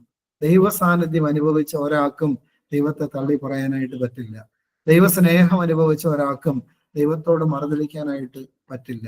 അതുകൊണ്ട് പ്രിയപ്പെട്ടവരെ, അതിനൊക്കെ വേണ്ടി നമ്മൾ ആഗ്രഹിക്കുക. പിന്നീട് 12-ാമത്തെ വാക്യം, മനുഷ്യർ നിങ്ങൾക്ക് ചെയ്യണമെന്ന് നിങ്ങൾ ഇച്ഛിക്കുന്നതൊക്കെയും നിങ്ങൾ അവർക്കും ചെയ്യുവീൻ, ന്യായപ്രമാണവും പ്രവാചകന്മാരും ഇത് തന്നെ. നമ്മൾ എപ്പോഴും പരാതി പറയാറില്ലേ, എന്നെ സ്നേഹിക്കുന്നില്ല, എന്നെ കരുതുന്നില്ല, എന്നെ പരിഗണിക്കുന്നില്ല എന്നൊക്കെ. പക്ഷെ കർത്താവ് പറയുകയാണ്, നിന്നെ സ്നേഹിച്ചാലും നിന്നെ പരിഗണിച്ചാലും നിന്നെ അവഗണിച്ചാലും എന്തൊക്കെയാണെങ്കിലും കർത്താവ് പറയുകയാണ്, മനുഷ്യർ നിങ്ങൾക്ക് ചെയ്യണമെന്ന് നിങ്ങൾ ഇച്ഛിക്കുന്നതൊക്കെയും. അതായത് സ്നേഹിക്കപ്പെടണമെന്ന് ആഗ്രഹമില്ലാത്ത ആരാ ഉള്ളത്? ആരുമില്ല. അതുപോലെ പരിഗണിക്കപ്പെടണമെന്ന് ആഗ്രഹമില്ലാത്ത ആരെങ്കിലും ഉണ്ടോ? ആരുമില്ല. പരിഗണിക്കപ്പെടണം, സ്നേഹിക്കപ്പെടണം. പക്ഷെ കർത്താവ് പറയാണ്, നിന്റെ ഉള്ളിൽ ഇങ്ങനെ എന്തെല്ലാം ആഗ്രഹമുണ്ടോ അതെല്ലാം നീ മറ്റുള്ളവരോട് ചെയ്യാനാ പറയുന്നത്. അപ്പൊ കുടുംബജീവിതത്തിലായിരിക്കുമ്പോ ഭാര്യ, ഭർത്താക്കന്മാർ, ഭാര്യ വിചാരിക്കും ഭർത്താവ് സ്നേഹിക്കട്ടെ, ഭർത്താവ് വിചാരിക്കും ഭർത്താവ് പരിഗണിക്കട്ടെ, ഭർത്താവ് വിചാരിക്കും ഭർത്താവ് സ്നേഹിക്കട്ടെ. പക്ഷെ ഭർത്താവ് പറയാണ്, നിന്റെ ഉള്ളിൽ ഇങ്ങനെ എന്തെല്ലാം ആഗ്രഹമുണ്ടോ അതെല്ലാം നീ മറ്റുള്ളവരോട് ചെയ്യാനാ പറയുന്നത്. കുടുംബജീവിതത്തിലായിരിക്കുമ്പോ ഭാര്യ വിചാരിക്കും ഭർത്താവ് ഭർത്താവ് വിചാരിക്കും ഭാര്യ സ്നേഹിക്കട്ടെ, പക്ഷെ കർത്താവിന്റെ വചനം പറയുന്നത് എന്താണ്? മനുഷ്യർ നിങ്ങൾക്ക് ചെയ്യണമെന്ന് നിങ്ങൾ ചെയ്യുന്നത്, അതായത് നിങ്ങൾ ആഗ്രഹിക്കുന്നത് മറ്റുള്ളവർക്ക് ചെയ്യാൻ, സ്നേഹം കൊടുക്കാനും ക്ഷമ കൊടുക്കാനും പരിഗണന കൊടുക്കാനും ഒക്കെ കർത്താവ് നമ്മളിൽ നിന്ന് ആവശ്യപ്പെടുകയാണ്. പ്രിയപ്പെട്ടവരെ, 13-14 വാക്യങ്ങൾ വായിക്കാമോ? ഇടുക്കുവാതിലിലൂടെ അകത്ത് കടപ്പീൻ. നാശത്തിലേക്ക് പോകുന്ന വാതിൽ വീതിയുള്ളതും വഴി വിശാലവും അതിൽ കൂടി കടക്കുന്നവർ അനേകരുമാകുന്നു. ജീവങ്കലേക്ക് പോകുന്ന വാതിൽ ഇടുക്കവും വഴി ഞെരുക്കവും ഉള്ളത്, അത് കണ്ടെത്തുന്നവ ചുരുക്കമത്രേ. ഇത് ഒത്തിരി വ്യാഖ്യാനിക്കേണ്ട കാര്യമില്ല. ക്രൈസ്തവ ജീവിതം എന്ന് പറയുന്നത് എങ്ങനെയും ജീവിക്കാം ഉള്ളൊരു പെർമിഷൻ തരുന്ന ഒരു ജീവിതമല്ല. അതിനകത്ത് നല്ല ഇടുക്കമുണ്ട്. അതായത് ഇപ്പൊ കർത്താവ് പറയുന്നുണ്ട്, ഇതിന്റെ കണ്ണ് നിനക്ക് അത് ദോഷമാണെങ്കിൽ ചൂഴ്ന്നെടുത്ത് കളയാനാ പറയുന്നത്. അത് അക്ഷരികമായിട്ട് ചെയ്യാൻ വേണ്ടിയല്ല, അത്രത്തോളം കണ്ണ് നിയന്ത്രിക്കണം, നാവ് നിയന്ത്രിക്കണം, നിന്റെ കാത് നിയന്ത്രിക്കണം, നിന്റെ ശരീരം നിയന്ത്രിക്കണം എന്നൊക്കെ പറഞ്ഞിട്ടുള്ള ഒരു ഗ്രന്ഥം ഈ ലോകത്ത് വേറെ എവിടെയില്ല. അതുകൊണ്ട് പ്രിയപ്പെട്ടവരെ, ഇടുക്കമാണ് ഈ ക്രൈസ്തവ ജീവിതം. അതായത് നമ്മളെ ഉപദ്രവിക്കുന്നവർക്ക് വേണ്ടി പ്രാർത്ഥിക്കണം. എന്നാലോചിച്ച് നോക്കി, എങ്ങനെ പറ്റും? അതുപോലെ തന്നെ അവരോട് ക്ഷമിക്കണം. നിന്റെ ഒരു കാരണത്തടിക്കുന്നവന് മറ്റത് കാണിച്ചു കൊടുക്കണം. ഇത് ഇടുങ്ങിയ വഴിയാണ്. അതേപോലെ തന്നെ ഇപ്പൊ നമ്മൾ സഭാജീവിതത്തിലേക്ക് കടക്കുമ്പോൾ 365 ദിവസങ്ങളിൽ ഏതാണ്ട് പകുതിയോളം നമുക്ക് എന്താണ്?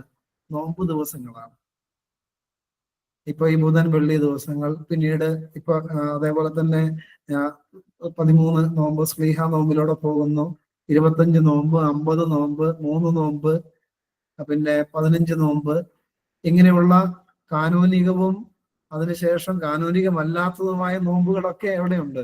സഭയിലുണ്ട്. ഇതെല്ലാം എടുത്ത് ശരീരത്തെ ദണ്ഡിപ്പിച്ച് മുന്നോട്ട് പോകണമെന്ന് കർത്താവ് ആഗ്രഹിക്കുന്നുണ്ട്. അതേപോലെ തന്നെ യാമപ്രാർത്ഥനകൾ, വിശുദ്ധ കുർബാന അനുഭവം, ഈ മണിക്കൂറുകൾ ഇങ്ങനെ നിന്ന്, അതൊക്കെ പ്രിയപ്പെട്ടവർ ഇടുക്കാണ്. ഈ ലോക മനുഷ്യന്, ജഡീക മനുഷ്യന് അതൊന്നും ചെയ്യാൻ പറ്റില്ല. പിന്നെ കുമ്പസാരിക്കണം, ഒരു അച്ഛന്റെ മുമ്പിൽ ചെന്ന് എല്ലാ പാപങ്ങളും ഏറ്റു പറയണം.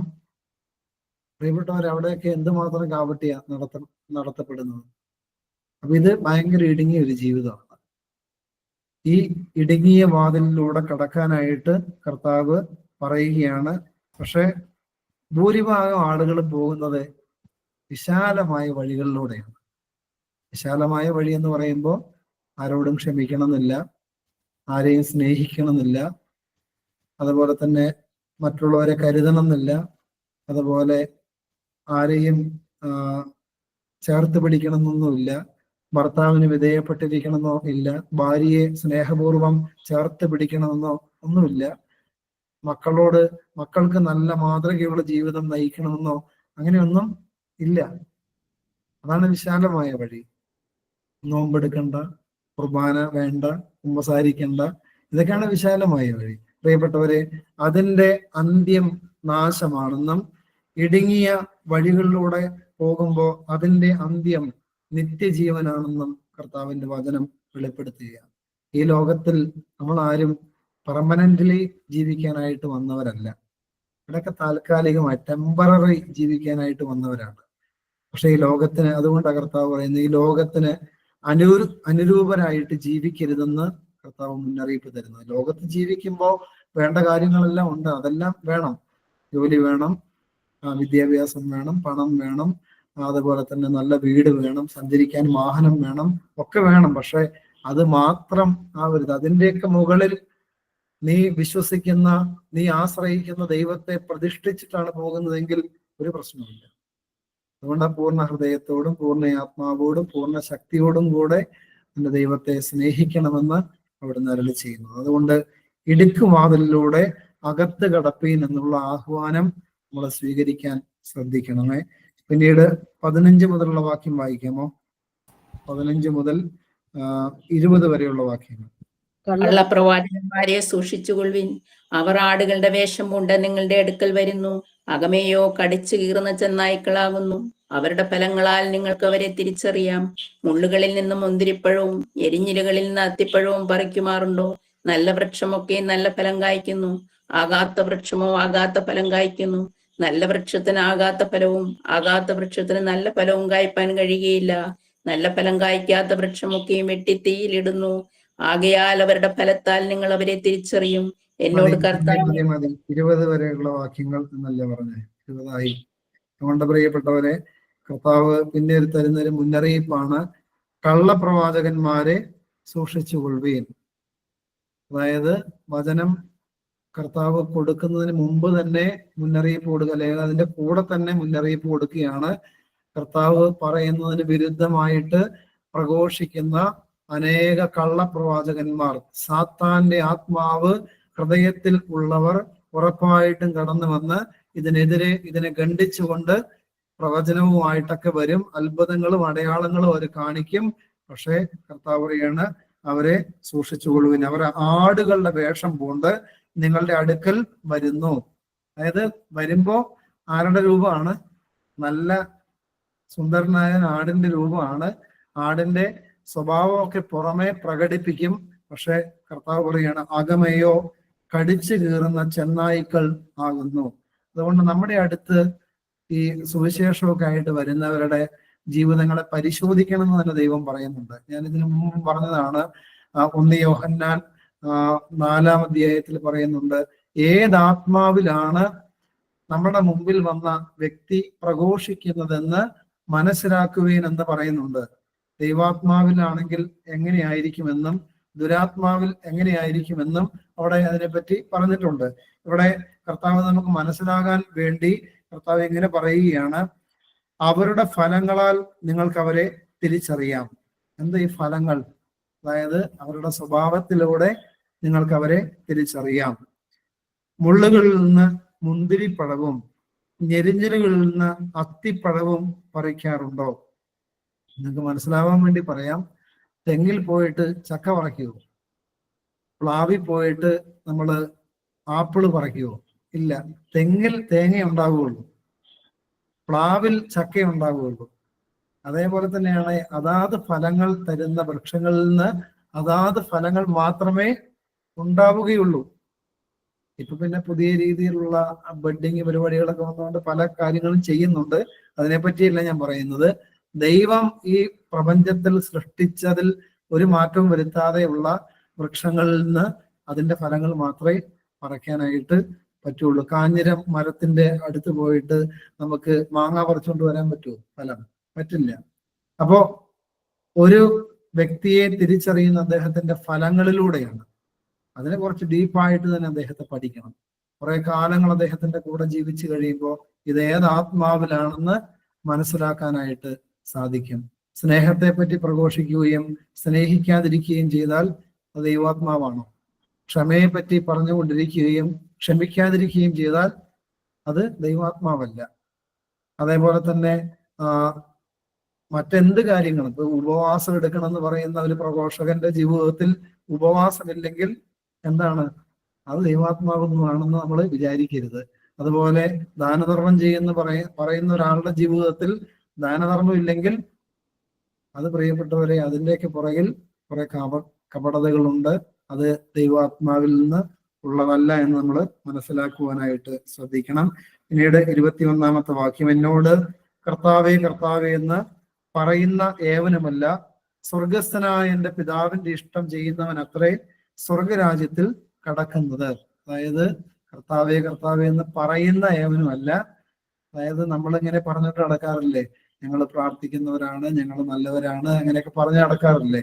കർത്താവ് പറയാണ്, അങ്ങനെയുള്ളവരല്ല, എൻ്റെ സ്വർഗസ്ഥനായ പിതാവിന്റെ ഇഷ്ടം ചെയ്യുന്നവൻ അത്രേ സ്വർഗരാജ്യത്തിൽ കടക്കുന്നത്.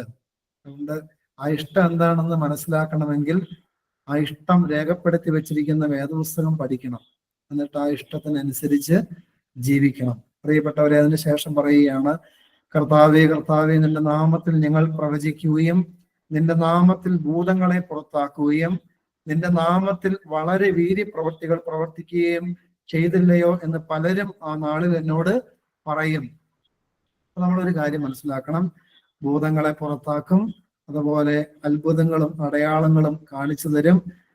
അതുപോലെ തന്നെ യേശുവിന്റെ നാമത്തിൽ ഒത്തിരി വീര്യപ്രവൃത്തികൾ പ്രവർത്തിക്കപ്പെടും, ഒരു സംശയമില്ല. അത് കർത്താവ് പറഞ്ഞതാണ്.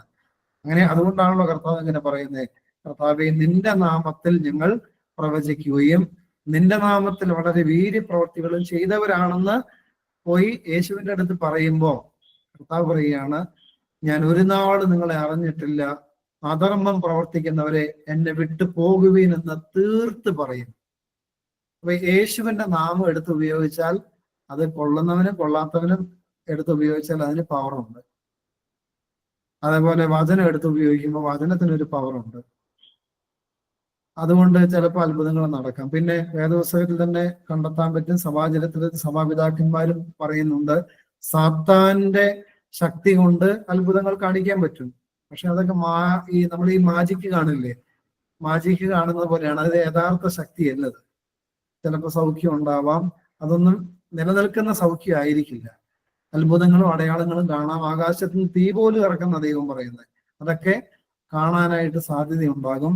പക്ഷെ കർത്താവിന്റെ വചനം പറയുകയാണ്, അധർമ്മം പ്രവർത്തിക്കുന്നവരെ എന്നെ വിട്ട് പോകുവിനെന്ന് തീർത്ത് പറയും. അതുകൊണ്ട് ഈ അത്ഭുതങ്ങളുടെയും അടയാളങ്ങളുടെയും ഒന്നും പുറകെ അധികം പോകരുത് എന്നുള്ളൊരു നിർദ്ദേശം കർത്താവ് നമുക്ക് തരുന്നുണ്ട്.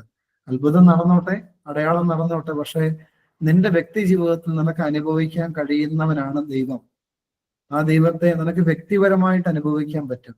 മറ്റൊരാളുടെ അത്ഭുതം കണ്ട് അതിശയിച്ചൊന്നും നിൽക്കേണ്ട കാര്യമില്ല. അന്വേഷിച്ചാൽ, മുട്ടി വിളിച്ചാൽ, യാചിച്ചാൽ ഈ സാന്നിധ്യം നിന്റെ ജീവിതത്തിൽ നിനക്ക് അനുഭവിക്കാനായിട്ട് സാധിക്കും. പ്രിയപ്പെട്ടവരെ, അതിനുശേഷം കർത്താവ് 24 മുതലുള്ള വാക്യങ്ങളിൽ ഇത് ഈ മലയിലെ ഗിരിപ്രഭാഷണം അവസാനിപ്പിക്കുകയാണ്. ഒരു വലിയൊരു നിർദ്ദേശം കൊടുത്തിട്ടാണ് അവസാനിപ്പിക്കുന്നത്. 24, 25, 26 വാക്യങ്ങൾ വായിക്കാമോ?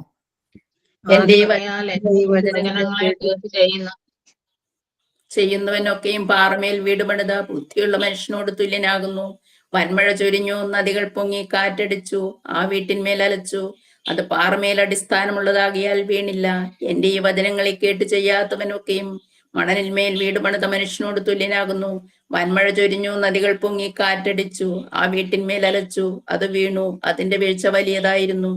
ഈ വചനം എന്റെ ഈ വചനങ്ങളെ കേട്ട് ചെയ്യുന്നവനൊക്കെയും പാറമേൽ വീട് പണിത ബുദ്ധിയുള്ള മനുഷ്യനോട് തുല്യനാകുന്നു. അതായത് വചനം കേട്ട് വചനപ്രകാരം ജീവിക്കുന്നവന്റെ ജീവിതം ഒന്നിനും തകർക്കാൻ പറ്റില്ല എന്ന കർത്താവ് പറയുന്നത്. വൻമഴ ചൊരിഞ്ഞു, നദികൾ പൊങ്ങി, കാറ്റടിച്ച്, ആ വീട്ടിന്മേൽ അലച്ചു, പക്ഷെ അത് പാറമേൽ അടിസ്ഥാനമുള്ളത് കൊണ്ട്, യേശുക്രിസ്തുവിൽ അടിസ്ഥാനമുള്ളത് കൊണ്ട് ഒരു ഉപദ്രവവും ആ ഭവനത്തിന് സംഭവിച്ചില്ല. അതായത് ആ വ്യക്തിക്ക് സംഭവിക്കില്ല.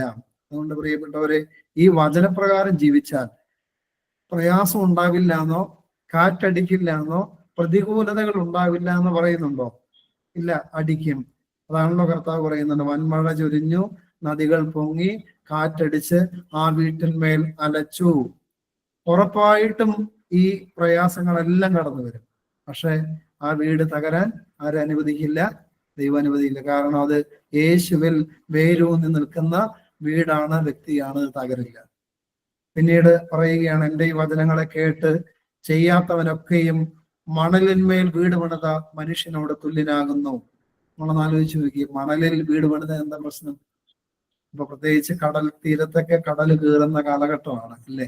അവിടെ ഒരടിസ്ഥാനം ഇല്ലാതെ ഒരു വീട് പണിത് കഴിഞ്ഞാൽ ഒരു തിര അടിച്ചാൽ മതി, അപ്പോൾ തന്നെ അത് പൊളിഞ്ഞു പോകും.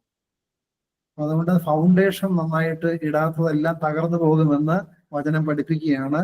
അങ്ങനെയാണ് മണലിൽ വീട് പണിത ബുദ്ധിശൂന്യനായ മനുഷ്യനോട് തുല്യനാണ് ദൈവത്തിന്റെ വചനം അവഗണിക്കുന്നവൻ. അതുകൊണ്ട് പ്രിയപ്പെട്ടവരെ, ദൈവവചനം അവഗണിച്ച് ജീവിക്കുന്നവരാണെങ്കിൽ കർത്താവ് പറയുന്നു, വൻമഴ ചൊരിഞ്ഞു, നദികൾ പൊങ്ങി, കാറ്റ് അടിച്ച്, ആ വീട്ടിന്മേൽ അലച്ചു, അത് വീണു, അതിന്റെ വീഴ്ച വലിയതായിരുന്നു. ഇനി ഇതിനോട് ബന്ധപ്പെട്ടൊരു വചനം വെളിപാട് പുസ്തകം 12-ാം അധ്യായം എടുക്കാം. വെളിപാട് പുസ്തകം 12-ാം അധ്യായം, അതിന്റെ 12-ാം അധ്യായത്തിന്റെ ആദ്യത്തെ വാക്യം, സ്വർഗത്തിൽ വലിയൊരു അടയാളം കാണായി, സൂര്യനെ അണിഞ്ഞൊരു സ്ത്രീ, അവളുടെ കാൽ കീഴിൽ ചന്ദ്രനും അവളുടെ തലയിൽ 12 നക്ഷത്രം കൊണ്ടുള്ള കിരീടവും ഉണ്ടായിരുന്നു. അതിനുശേഷം പറയുന്നു, സ്വർഗത്തിൽ മറ്റൊരു അടയാളം കാണായി, 7 തലയും 10 കൊമ്പും തലയിൽ 7 രാജമുടിയുമായി തീ നിറമുള്ള ഒരു മഹാസർപ്പം. അതായത് പിതാക്കന്മാര് പറയുന്നത് കന്യക മറിയാമിനെയും സാത്താനെയും കാണിക്കുന്നതാണിത്. അതിനുശേഷം പറയുകയാണ്, 17-ാമത്തെ വാക്യം വായിക്കുമോ? 17ഉം 18ഉം 12. മഹാസർപ്പം സ്ത്രീയോട് കോപിച്ചു, ദൈവകൽപ്പന പ്രമാണിക്കുന്നവനും യേശുവിന്റെ സാക്ഷ്യമുള്ളവരുമായി അവളുടെ സന്തതിയിൽ ശേഷിപ്പുള്ളവരോട് യുദ്ധം ചെയ്യുവാൻ പുറപ്പെട്ടു. അവൻ കടൽപ്പുറത്തെ മണലിന്മേൽ നിന്നു. മഹാസർപ്പം സ്ത്രീയോട് കോപിച്ചു, അതായത് സാത്താൻ കന്യക മറിയാമിനോട് കോപിച്ചു. ദൈവകൽപ്പന പ്രമാണിക്കുന്നവരും യേശുവിന്റെ സാക്ഷ്യം ഉള്ളവരുമായി അവളുടെ സന്തതിയിൽ ശേഷിപ്പുള്ളവരോട് യുദ്ധം ചെയ്യാനായിട്ട് സാത്താൻ പുറപ്പെട്ടു. അതായത് ദൈവകൽപ്പന പ്രമാണിക്കുന്നവരും യേശുവിന്റെ സാക്ഷ്യമുള്ള കന്യക മറിയാമിന്റെ സന്തതികൾ, അതായത് അമ്മയുമായിട്ടുള്ള ബന്ധം അതാണ്. യേശുവിന്റെ കൽപ്പന പ്രമാണിക്കുന്നവരും യേശുവിന്റെ സാക്ഷ്യമുള്ളവരെല്ലാം ആരുടെ സന്തതികളാണ്? ആ ദൈവം അങ്ങനെ ആക്കി വെച്ചിരിക്കുന്നത്. കന്യക മറിയാം അമ്മയുടെ സന്തതികളാണ്. അതുകൊണ്ടാണ് നമ്മൾ അമ്മയെ എന്ന് വിളിച്ചൊക്കെ പ്രാർത്ഥിക്കുന്നത്. എന്നിട്ട് പറയുകയാണ്, സന്തതിയിൽ ശേഷിപ്പുള്ളവരോട് യുദ്ധം ചെയ്യാൻ സാത്താൻ പുറപ്പെട്ടു. അടുത്ത വാക്യമാണ് ശ്രദ്ധിക്കേണ്ടത്. അവൻ കടൽ പുറത്തെ മണലിന്മേൽ നിന്നു. എന്തിനാ ഈ മണലിന്മേൽ വന്നു നിന്നത് സാത്താൻ? എന്താ ഇത് അർത്ഥമാക്കുന്നത്? മണലിന്മേൽ നിന്നു എന്ന് പറഞ്ഞാൽ വചനം പാലിക്കാത്തവന്റെ വീട്ടിൽ സാത്താൻ വന്ന് അവനെ തകർക്കാൻ വന്ന് നിന്നു എന്നാണ് നമ്മൾ മനസ്സിലാക്കേണ്ടത്. അല്ലാത്തതിലെ തകർക്കാനായിട്ട് പറ്റില്ല. അതുകൊണ്ട് പ്രിയപ്പെട്ടവരെ, സാത്താൻ വന്ന് നിൽക്കുന്ന സ്ഥലമാണ് മണൽ, കടൽ പുറത്തെ മണൽ. ഞാനിത് നിങ്ങൾക്കും ഇത് ആക്ഷരികമായിട്ട് എടുക്കരുത്. അതായത് കോഴിക്കോട് ബീച്ചിലെ മണലിൽ സാത്താൻ വന്ന് നിൽക്കുന്നു എന്ന് നിങ്ങൾ ചിന്തിക്കരുത്. ഇതിന്റെ ആന്തരിക അർത്ഥം എന്ന് പറയുന്നത് വചനം പാലിക്കാത്തവൻ മണലിൽ മേൽ വീട് പണിത മനുഷ്യനോട് തുല്യൻ. അതുകൊണ്ട് ആ മണലിൽ ആരുണ്ട്? സാത്താനുണ്ട്, അവനെ തകർക്കാൻ വേണ്ടി. എന്നാൽ കർത്താവിന്റെ വചനപ്രകാരം ആഴപ്പെട്ട് ജീവിക്കുന്ന മനുഷ്യന്റെ ജീവിതത്തിൽ പ്രയാസങ്ങളും പ്രതിസന്ധികളും തകർച്ചകളും ഒക്കെ ഇവൻ കൊണ്ടുവരും. പക്ഷെ തകർക്കാനായിട്ട് പറ്റില്ല. കാരണം അത് പാറമേൽ അടിസ്ഥാനമുള്ളതായതുകൊണ്ട് വീണില്ല എന്ന് വചനം പഠിപ്പിക്കുകയാണ്. പിന്നീട് ഈ വചനങ്ങൾ യേശു പറഞ്ഞു തീർന്ന ശേഷം പുരുഷാരം അവന്റെ ഉപദേശത്തിൽ വിസ്മയിച്ചു. അവൻ ശാസ്ത്രിമാരെ പോലെയല്ല, അധികാരമുള്ളവനായിട്ടത്രേ അവൻ അവരെ ഉപദേശിച്ചത് എന്ന് പറഞ്ഞ് ഈ അധ്യായം അവസാനിക്കുകയാണ്. അതുകൊണ്ട് പ്രിയപ്പെട്ടവർ, ഒത്തിരി ആത്മീയ രഹസ്യങ്ങൾ ഉൾക്കൊള്ളുന്ന അധ്യായങ്ങളായിരുന്നു വിശുദ്ധ മത്തായി 5, 6, 7. കഴിയുമെങ്കിൽ എല്ലാ ദിവസവും വായിക്കുന്നത് നമ്മുടെ വ്യക്തി ജീവിതത്തിന് ഒത്തിരി ആത്മീയ മൂല്യങ്ങൾ പകർന്നു തരുവാനായിട്ട് ഇടയാക്കുന്നതാണ്. അതുകൊണ്ട് ആഴ്ചയിൽ ഒന്നെങ്കിലും ഇതൊക്കെ ഒന്ന് വായിക്കാനും പഠിക്കാനും ധ്യാനിക്കുവാനും അതിനനുസരിച്ച് ജീവിക്കുവാനുമുള്ള പരിശ്രമം നമ്മുടെ ഭാഗത്ത് നിന്നുണ്ടാകണമെന്ന് പ്രത്യേകമായിട്ട് ഓർമ്മിപ്പിക്കുകയാണ്. അടുത്തത് 38-ാം സങ്കീർത്തനം. 38-ാം സങ്കീർത്തനത്തിന്റെ ആദ്യത്തെ 3 വാക്യങ്ങൾ വായിക്കാമോ? യഹോവേ, ക്രോധത്തോടെ എന്നെ ശിക്ഷിക്കരുതേ, ഉഗ്രനീരസത്തോടെ എന്നെ ദണ്ഡിപ്പിക്കുകയും വരുതേ. നിന്റെ അസ്ത്രങ്ങൾ എന്നിൽ തറച്ചിരിക്കുന്നു, നിന്റെ കൈ എന്റെ മേൽ ഭാരമായിരിക്കുന്നു. നിന്റെ നീരസം ഹേതുവായി എന്റെ ദേഹത്തിൽ സൗഖ്യമില്ല, എന്റെ പാപം ഹേതുവായി എന്റെ അസ്ഥികളിൽ സ്വസ്ഥതയുമില്ല. എന്റെ അകൃത്യങ്ങൾ അതായത് ദാവീദിന്റെ ഒരു ജ്ഞാപക സങ്കീർത്തനം എന്നാണ് അതിന്റെ തലക്കെട്ട്. അതുകൊണ്ട് ദാവീദ് എഴുതിയതാണെന്ന് നമുക്ക് വിശ്വസിക്കാം. അതിൻ്റെ അകത്ത് ദാവീദ് ദൈവത്തോട് നടത്തുന്ന ഒരു അപേക്ഷയാണ് ആദ്യത്തെ 3 വാക്യങ്ങൾ. യഹോവേ, ക്രോധത്തോടെ എന്നെ ശിക്ഷിക്കരുതേ, ഉഗ്ര നീരസത്തോടെ എന്നെ ദണ്ഡിപ്പിക്കുകയും വരുതേ. നിന്റെ അസ്ത്രങ്ങളിൽ തറച്ചിരിക്കുന്നു, നിന്റെ കൈ എന്റെ മേൽ ഭാരമായിരിക്കുന്നു. നിന്റെ നീരസം ഹേതുവായി എന്റെ ദേഹത്തിന് സൗഖ്യമില്ല, എന്റെ പാപം ഹേതുവായി എന്റെ അസ്ഥികളിൽ സ്വസ്ഥതയുമില്ല.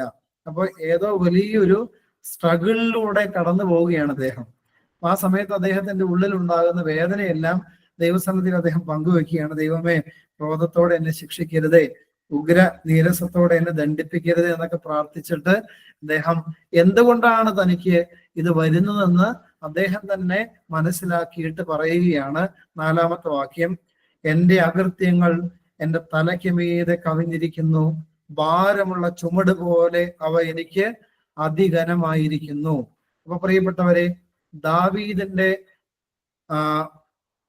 ജീവിതത്തിന്റെ ഈ സങ്കീർത്തനത്തിൽ പറയുന്ന തകർച്ചകളുടെ വേദനകളുടെ കാര്യം എന്താണെന്ന് അദ്ദേഹം തന്നെ മനസ്സിലാക്കുകയാണ്. എന്താണ് അദ്ദേഹം പറയുകയാണ്, എൻ്റെ പാപം ഹേതുവായി എൻ്റെ അസ്ഥികളിൽ സ്വസ്ഥതയില്ല, എൻ്റെ അകൃത്യങ്ങൾ എൻ്റെ തലയ്ക്ക് മീതെ കവിഞ്ഞിരിക്കുന്നു, ഭാരമുള്ള ചുമട് പോലെ അവ എനിക്ക് അതിഘനമായിരിക്കുന്നു. ഒരു പക്ഷേ ഇത് മറ്റേ ഊരിയാവിനെ കൊല്ലാനായിട്ട് കൂട്ടുനിന്ന സാഹചര്യം, ഊരിയാവിന്റെ ഭാര്യ ബേത്സേബയെ തെറ്റായ രീതിയിൽ സ്വീകരിക്കാൻ ഇടയാകുന്ന സാഹചര്യത്തിന് ശേഷമുള്ള സമയത്തിൽ ദൈവ സാന്നിധ്യമൊക്കെ നഷ്ടപ്പെട്ടപ്പോഴോ, അല്ലെങ്കിൽ നാഥാൻ പ്രവാചകൻ വന്ന് ഇദ്ദേഹത്തിന്റെ തെറ്റ് വെളിപ്പെടുത്തിയപ്പോ നടത്തിയ സങ്കീർത്തനമായിരിക്കാം ഇത്. അതുകൊണ്ട് പറയുകയാണ്, എൻ്റെ അകൃത്യങ്ങൾ എൻ്റെ തലയ്ക്ക് മീതെ കവിഞ്ഞിരിക്കുന്നു, ഭാരമുള്ള ചുമട് പോലെ അവ എനിക്ക് അതിഘനമായിരിക്കുന്നു. അതുകൊണ്ട് പ്രിയപ്പെട്ട ഒരു കാര്യം മനസ്സിലാക്കണം, പാപം എന്താണ്?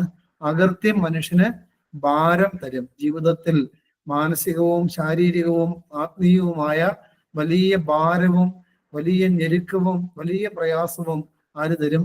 പാപം തരും. നമുക്ക് ആവശ്യമില്ലാത്തതാണ്. അതുകൊണ്ടാണ് യെശയ്യാവ് 1-ാം അധ്യായത്തിൽ ദൈവം തന്നെ പറയുന്നുണ്ട്, അകൃത്യഭാരം ചുമക്കുന്ന ജനം എന്ന് പറയുന്നുണ്ട്. അകൃത്യം ഭാരമാണ്. ഈ ഭാരം ഇറക്കി വെക്കാനുള്ള സാധ്യതയും അത് ചുമന്നുകൊണ്ട് നടക്കാനുള്ള സാധ്യതയും ആർക്ക് മുമ്പിലുണ്ട്? നമുക്ക് മുമ്പിലുണ്ട്. പഴയ നിയമ ജനത്തെക്കാൾ ഉപരി ഈ ഭാരം മുഴുവനും ഇറക്കി വെക്കാനായിട്ട് നമുക്കൊരു സ്ഥലമുണ്ട്. ആ സ്ഥലത്തിന്റെ പേരെന്താണ് പറയാമോ? നമ്മുടെ ഭാരം അത് തന്നെ യേശുവിലേക്ക് ഇറക്കി വെക്കുന്നത് കുമ്പസാരത്തിലൂടെയാണ്. അതുകൊണ്ട് പ്രിയപ്പെട്ടവരെ, കുമ്പസാരം നന്നായിട്ട് നടത്തുന്ന വ്യക്തി ജീവിതങ്ങളെല്ലാം അനുഗ്രഹിക്കപ്പെടും. ഇതിന് എൻ്റെ ചോര കൊണ്ട് വേണമെങ്കിൽ ഞാൻ എഴുതിത്തരാം. നന്നായിട്ട് കുമ്പസാരിച്ച ഒരു ജീവിതവും തകർന്നു പോകാൻ ദൈവം അനുവദിക്കില്ല.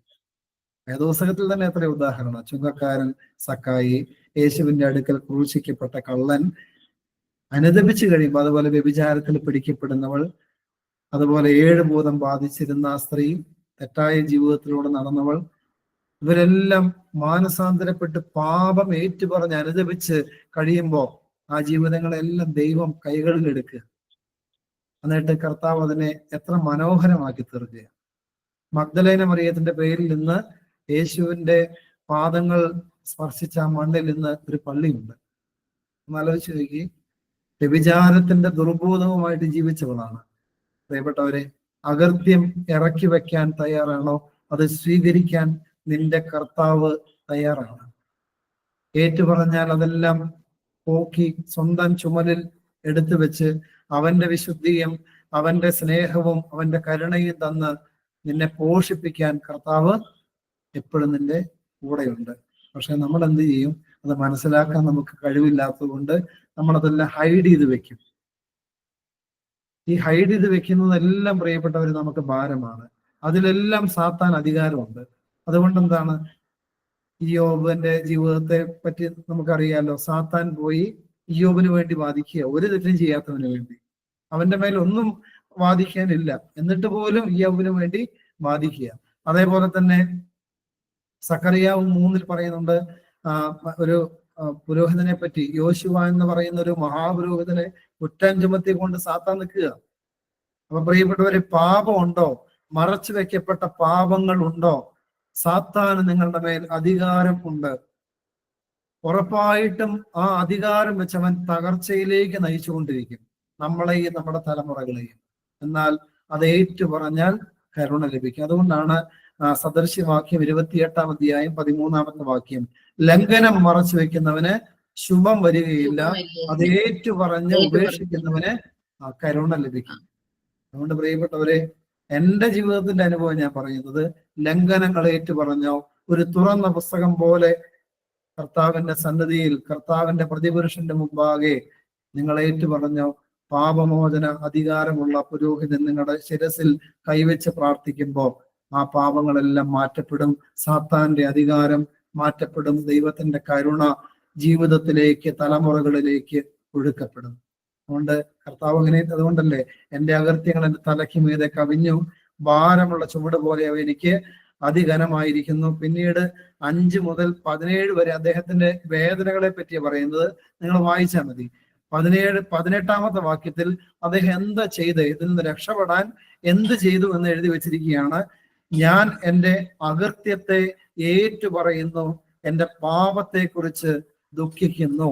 കണ്ടോ, എൻ്റെ അകൃത്യം അന്നത്തെ കാലഘട്ടത്തിൽ നേരിട്ട് ദൈവത്തോട് പറയുകയായിരുന്നു, ആ പാപത്തെ ഓർത്ത് പശ്ചാത്തപിക്കുകയായിരുന്നു. എന്നാൽ ഈ കാലഘട്ടത്തിൽ അതിനുള്ള അനുവാദം ദൈവം തന്നിട്ടില്ല. നമുക്ക് ഇപ്പൊ ദൈവം വെച്ചിരിക്കുന്ന മാർഗം കർത്താവിന്റെ പ്രതിപുരുഷന്റെ അടുക്കൽ വന്ന് കുംഭസാരത്തിൽ പാപങ്ങൾ ഏറ്റുപറഞ്ഞ് പാപമോചനം പ്രാപിക്കുക എന്നുള്ളതാണ്. അതുകൊണ്ട് പ്രിയപ്പെട്ടവരെ, എൻ്റെ അകൃത്യത്തെ ഏറ്റുപറയുന്നു, എൻ്റെ പാപത്തെ കുറിച്ച് ദുഃഖിക്കുന്നു. ഇത് പറഞ്ഞതിന് ശേഷം അദ്ദേഹത്തിന് വലിയ സ്വസ്ഥതയും സമാധാനവും പിന്നീട് അനുഗ്രഹങ്ങളും അദ്ദേഹം പ്രാപിക്കുന്നതായിട്ട് നമുക്ക് കണ്ടെത്താനായിട്ട് സാധിക്കും. ബാക്കിയുള്ള വാക്യങ്ങളെല്ലാം പിന്നെ പറയുന്നുണ്ട്. 21, 22 യഹോവേ എന്നെ കൈവിടരുതേ, എൻ്റെ ദൈവമേ എന്നോട് അകന്നിരിക്കരുതേ, എൻ്റെ രക്ഷയാകുന്ന കർത്താവേ എൻ്റെ സഹായത്തിന് വേഗം വരയണമേ എന്ന് അവിടുന്ന് ദാവീദ് ദൈവത്തോട് പ്രാർത്ഥിക്കുകയാണ്. ദൈവം ഉറപ്പായിട്ടും വേഗം വരും. പാപമേറ്റ് പറയുന്ന, പാപം ഉപേക്ഷിക്കുന്ന ജീവിതങ്ങളെ ചേർത്ത് പിടിക്കാൻ കർത്താവ് ഇറങ്ങി വരും. അതുകൊണ്ടാണല്ലോ വചനം പറയുന്നത്, ഞാൻ ഈ ലോകത്തിലേക്ക് വന്നത് നീതിമാന്മാരെ തേടിയല്ല, മറിച്ച് പാപികളെ തേടി. അതുകൊണ്ട് പാപിയാണ് കർത്താവ് എന്ന് പറഞ്ഞു ചെല്ലുന്ന എല്ലാ വ്യക്തികളെ പറ്റി കർത്താവിന് അഭിമാനമുണ്ട്. നിങ്ങൾക്ക് സ്വർഗത്തെ സന്തോഷിപ്പിക്കണമോ, ഒറ്റ ഒരു മാർഗ്ഗേ ഉള്ളൂ. ഒരു പാപി അനുദപിച്ചാൽ സ്വർഗത്തിൽ വലിയ സന്തോഷമുണ്ട് എന്ന് വിശുദ്ധ ലൂക്കോസിന്റെ സുവിശേഷത്തിൽ എഴുതി വെച്ചിട്ടുണ്ട്. അതുകൊണ്ട് പാപം അനുദപിച്ചാൽ നിങ്ങളുടെ ദൈവത്തെ പ്രീതിപ്പെടുത്താം, ദൈവത്തെ നിങ്ങളുടെ ഹൃദയത്തോട് ചേർത്ത് വെക്കാം, അങ്ങനെ അനുഗ്രഹിക്കപ്പെട്ട ജീവിതം നയിക്കാം. ദൈവം എല്ലാവരെയും അനുഗ്രഹിക്കട്ടെ. പ്രാർത്ഥിച്ച് അവസാനിപ്പിക്കാം.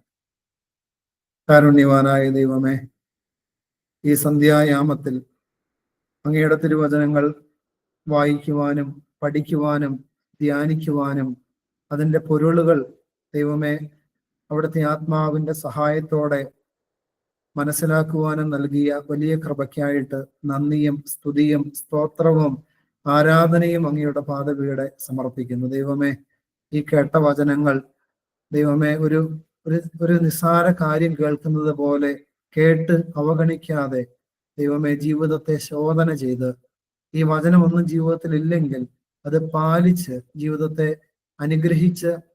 അനുഗ്രഹിക്കുന്ന ദൈവമേ അങ്ങയുടെ കരങ്ങളിൽ സമർപ്പിച്ച് മുന്നോട്ട് സഞ്ചരിക്കുവാൻ ഞങ്ങളെ സഹായിക്കണമേ. വിശുദ്ധ മത്തായി 7-ാം അധ്യായത്തിന്റെ അവസാന ഭാഗം അങ്ങ് പറഞ്ഞു വെക്കുന്നുണ്ടല്ലോ, എൻ്റെ ഈ വചനങ്ങൾ പാലിക്കുന്ന വ്യക്തികളെല്ലാം പാറമേൽ വീട് പണിത ബുദ്ധിയുള്ള മനുഷ്യനാണ്.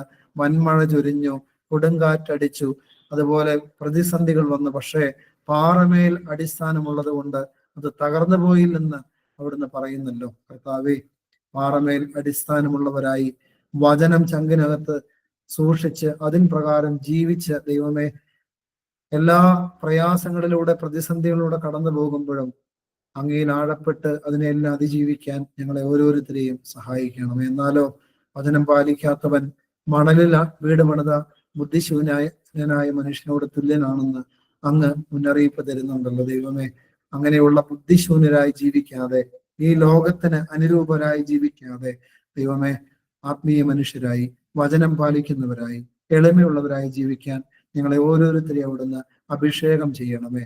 യാചിക്കുവേൻ എന്നാൽ നിങ്ങൾക്ക് ലഭിക്കും, അന്വേഷിക്കുവേൻ നിങ്ങൾ കണ്ടെത്തും, മുട്ടുവിൻ നിങ്ങൾക്കായിട്ട് തുറക്കപ്പെടുമെന്ന് വാഗ്ദാനം ചെയ്ത കർത്താവേ, അങ്ങയുടെ ആത്മാവിന്റെ വലിയ അഭിഷേകങ്ങളും വലിയ കൃപകളും ആത്മീയ ഫലങ്ങളും വരങ്ങളും ദാനങ്ങളും ദൈവമേ ഞങ്ങളുടെ ജീവിതത്തിലേക്ക് ആത്മാവിനെ നിറച്ചു തന്ന് ദൈവമേ സമൃദ്ധമായിട്ട് അവിടുന്ന് തരണമേ. തന്നോട് അപേക്ഷിക്കുന്നവർക്ക് ദോഷികളായ നിങ്ങളുടെ മക്കൾക്ക് നല്ല ദാനങ്ങളെ കൊടുക്കുവാൻ ആഗ്രഹിക്കുന്നുവെങ്കിൽ സ്വർഗസ്ഥനായ പിതാവിനോട് യാചിക്കുന്നവർക്ക് എത്രയധികമായി പരിശുദ്ധാത്മാവിനെ കൊടുക്കുമെന്ന് വാഗ്ദാനം ചെയ്ത കർത്താവേ, അങ്ങയുടെ ആത്മാവിന് വേണ്ടി ദാഹത്തോടെ ഞങ്ങൾ പ്രാർത്ഥിക്കുന്നു. അങ്ങയുടെ ആത്മാവിൽ ഞങ്ങളെ നിറയ്ക്കണമേ. അങ്ങനെ ആത്മീയ മക്കളായി പ്രകാശമുള്ളവരായി സാക്ഷ്യമുള്ളവരായി ലോകത്ത് ജീവിക്കാൻ ഞങ്ങളെ സഹായിക്കണമേ. 38-ാം സങ്കീർത്തനത്തിൽ ദൈവമേ, ദാവീദ് അദ്ദേഹത്തിന്റെ അകൃത്യങ്ങൾ ഏറ്റുപറയാതിരുന്നപ്പോ വലിയ ഞെരുക്കവും ദുഃഖവും ഭാരവും പീഡയും അദ്ദേഹം അനുഭവിച്ചു. എന്നാൽ അതെല്ലാം ഏറ്റുപറഞ്ഞ് അതിനെപ്പറ്റി അനുദപിച്ചു കഴിയുമ്പോൾ ദൈവമേ സ്വർഗത്തിൽ നിന്ന് അവിടുന്ന് പാപമോചനം കൊടുത്ത് സമാധാനം കൊടുത്ത് അനുഗ്രഹങ്ങൾ കൊടുത്ത് തലമുറകളെ അവിടുന്ന് അനുഗ്രഹിച്ചല്ലോ. ആ തലമുറയിലാണല്ലോ യേശുവെ അങ്ങ് വന്ന് ജനിച്ചത്. അനുദപിക്കുന്നതിന്റെ തലമുറയിൽ അവിടുന്ന് ഇറങ്ങി വരുമെന്ന് അതിലൂടെ ഞങ്ങളെ അവിടുന്ന് പഠിപ്പിച്ചല്ലോ. ദൈവമേ, പാപിയെ തേടി ഇറങ്ങി വന്ന അങ്ങയുടെ മുമ്പാകെ ഒന്നും മറച്ചു വെക്കാതെ പാപങ്ങളെ ഏറ്റുപറഞ്ഞ് അങ്ങയെ അനുഗമിച്ച് ദൈവമേ അങ്ങയെ മഹത്വപ്പെടുത്തുവാൻ ഞങ്ങളെ ഓരോരുത്തരെയും സഹായിക്കണമേ. പരിശുദ്ധ അമ്മേ, മാതാവേ, മാർ പത്രോസ് പൗലോസ് സ്ലീഹന്മാരെ, പരിശുദ്ധരായ മറ്റു അപ്പോസ്തലന്മാരെ, ഇടവകയുടെ കാവൽ പിതാവായി മോർ ഗീവർഗീസ് സഹതായെ, സകല പരിശുദ്ധന്മാരും ശുദ്ധിമതികളുമേ ഞങ്ങൾക്ക് വേണ്ടി അപേക്ഷിക്കണമേ. ആയത് പിതാവിന്റെയും പുത്രന്റെയും ജീവനുള്ള പരിശുദ്ധ റൂഹായുടെയും നാമമഹത്വത്തിനായിട്ട് തന്നെ ആമേൻ.